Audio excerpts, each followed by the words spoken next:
So you'll have to bear with me. I can't recall if I told you this story before or not, but it seems appropriate for the day. Odd that the memory I had this morning was from a wedding versus some Christmases long ago, but nevertheless, the story is Christmas-esque in a lot of ways. There's an old Chautauqua in the foothills of the Cumberland where families journey to for the summers of their lives. That place ends up marking a person, so much so that the folks who call that place their respite journey back there, not just for summers in their later years, but for baptisms, weddings, and even funerals. Wanting, I think, to be buried deep next to the mountain in a place that knew them the best. Teresa and I found an occasion to be there for a friend's wedding once. It was a grand affair, more barbecue than wedding. The priest even wore seersucker. The barefooted bride danced the night away. And it was in the silver moonlight that I caught a glimpse of her great-grandmother, sort of pausing to breathe deeply in this night air, knowing full well that something so wonderful would soon give way to forever. What I really remember, though, are her words to me that night. She sat there unbothered in a way where the silver light highlighted her silver hair and her silver dress. And something about her drew me to her. I gave a nod to Teresa, who was in deep conversation with a friend, and made my way over to the woman in silver light. When I sat down, she didn't look at me at first. Instead, she sat there transfixed, beholding the bride who was whirling around like a dervish. Then out of nowhere, she said to me, "You should be out there. Young people should all be dancing on a night like this." I told her that I was taking a break, which I was, but that I really wanted to take a moment to introduce myself and tell her how lovely she was. She pointed to the bride and said, "She is the star." I asked her how she knew the bride, and that's when the story began.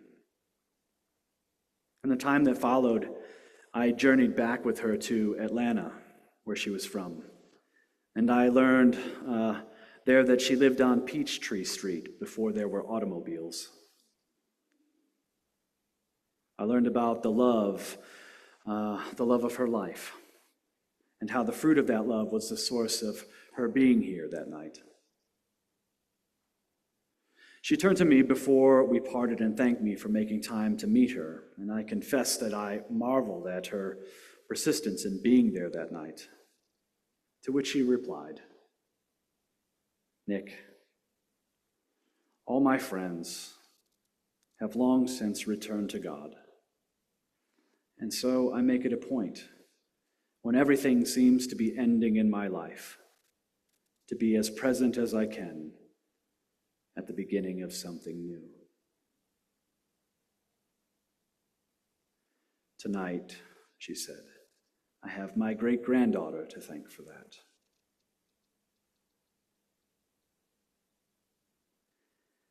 This morning, I have you to thank for coming, to be here at the start of something new.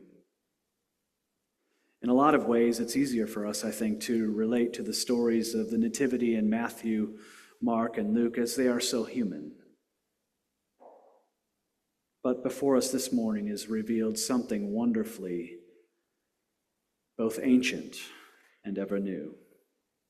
The recounting of the beginning of a love story that opens up with a declaration that transcends both time and space. In the beginning was the Word, and the Word was with God, and the Word was God.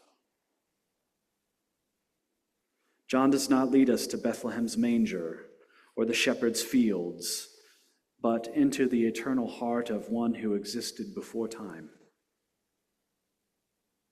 Until that moment in Tennessee, I don't think I really took time to pause and reflect on the sheer wonder of beginnings, but I had them. We all have them.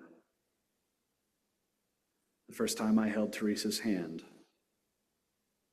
The first time I witnessed a sunrise at sea. The first time I knew what I was going to do with this life of mine, and when I told my dad. These moments echo eternity, reminding us all that something greater calls us to life. And that something greater has come to us as a child. But that child is also the Ancient of Days. And as magisterial as the beginning of John's Gospel is, I think we are to remember that in Christ there exists not just our beginnings, but all of our endings as well. And so this morning we have been invited to connect those, our experiences of wonder, with the divine reality that the Word, the very essence of light and life, chose to dwell among us and call us his own.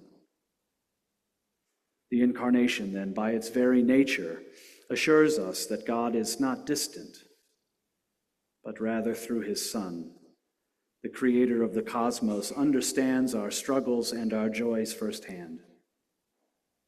The incarnation challenges us to see Jesus not just as a historical figure or a moral teacher, but in truth, as Emmanuel, God with us.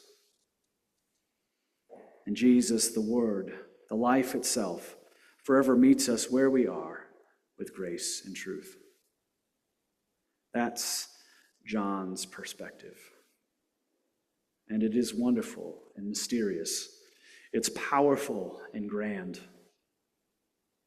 Matthew, Mark, and Luke offer us a beautiful and necessary portrait of Jesus' earthly ministry. But John lifts the veil to reveal something else.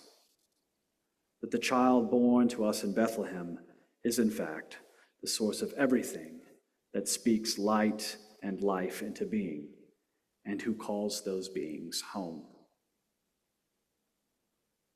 John's gift to us this day in his gospel is only the beginning, however. At the fourth gospel's heart is something else, that all of our life, Christmas is included, is not merely a historical account of his life and indeed ours hidden in him, but rather it remains for us an encounter. For in the Word made flesh, we meet God anew each day, not just as Creator, but also as Redeemer and friend, one who came to do the will of the Father. And this is the will of the Father, that nothing at all that has been given to the Son will be lost, but in fact shall be raised up on the last day.